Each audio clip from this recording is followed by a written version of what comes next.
Thanks for tuning in. Today we're going to be reviewing the Cateye Nano60 bike rear LED taillight.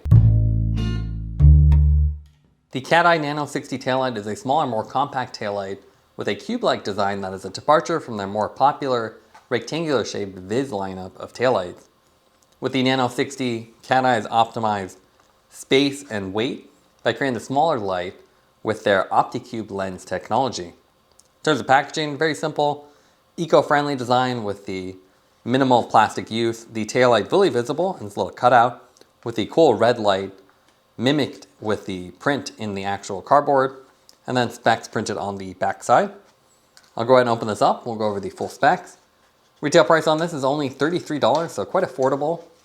It is a 60 lumen taillight, as the name would imply, and it has their OptiCube technology, which helps focus the light for additional visibility. You also have their snap system, which helps with the mounting, so it's a bi-directional mount. And then you have HyperFlash modes, which have really cool irregular flash patterns that ensure you're always visible. These also are USB Type-C rechargeable, so a nice modern interface that's easy to charge. As far as what comes with it, you can see we have the light itself and this cool little backing that mimics the taillight. That's with the mount attached to it. And then we have 3 different length straps to accommodate different seat post diameters, instruction manual, and then the actual seat post mount with the rear rubber attachment already attached. Now let's look at the weight of the taillight. So the taillight by itself, that comes in at 20 grams, and then to mount it, we'll use the middle length and then the plastic bracket, which is a very lightweight 8 grams. Visually, the Cateye Nano60 has a cube-like design with a symmetric design that has beveled corners. You have a glossy black plastic body, Nano60 printed on one side, Cateye on the other, a transparent button on top for the controls. And then you can see when the light is on, you actually have transparent side windows. So it's very similar to the Trek Flare R, but it's even more compact with a 320 milliamp battery on the inside. That gives you between 3 to 60 hours of runtime. On the bottom, you can see you have some safety information printed on it, and then the USB Type-C port concealed under a little rubber cover.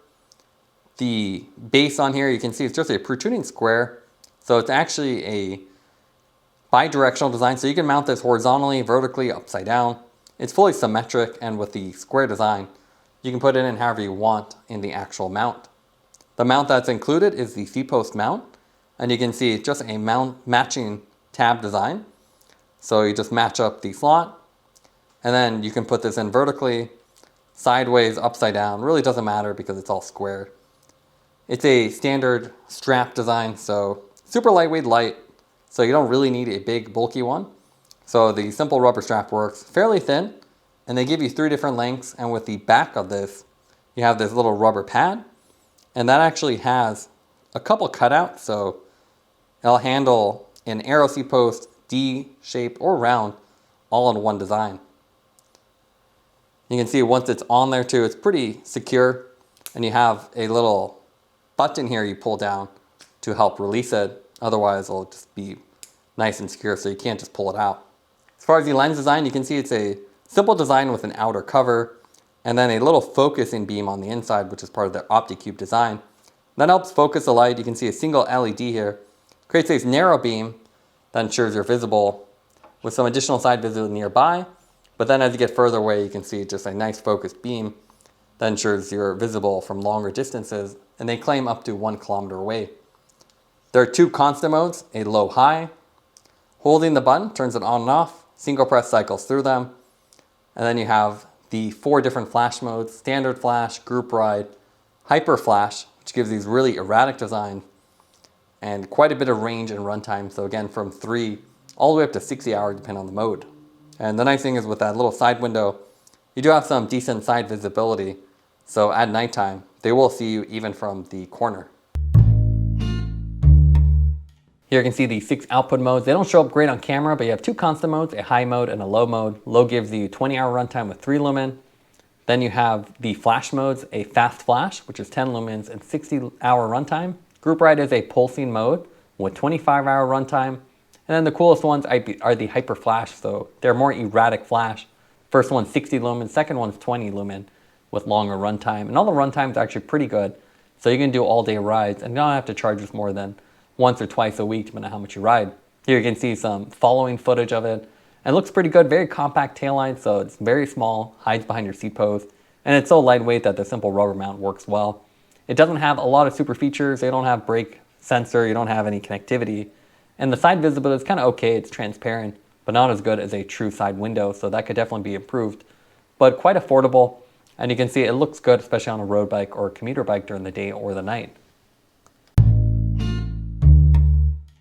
Now, one of the most obvious comparisons for the Nano60 are the Bontrager Flare taillights. Here we have the older Flare RT, and you can see they both have cube designs. This one's a little bit taller than a cube, but similar profiles, similar mounting design. This one has the square here, while this one is one direction.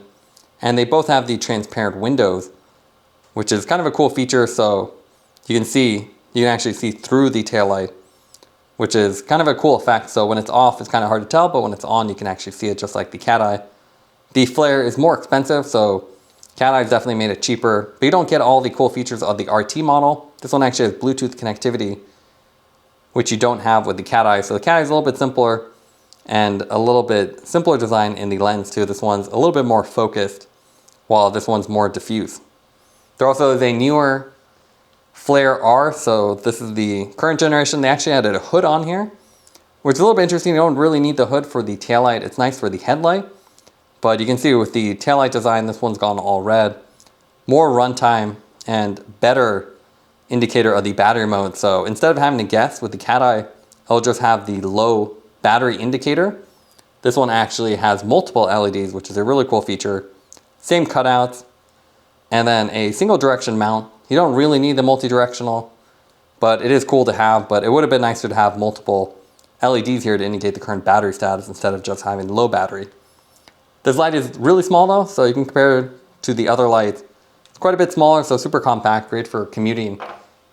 There's also something like the Simi, I believe 150. This one has a cob ring plus the LED, so a little bit cooler. Same cube design, more expensive, but higher output. Has the multicolor indicator on the battery status, so it's either green, red, or I believe yellow. So that's a little bit better than just low. And then Magicshine also has some other options that are more expensive, but give you something like a downward facing LED. So it just takes that light and adds a downward one to light up the road underneath it. There's more traditional taillights like the iGPSPORT TL50.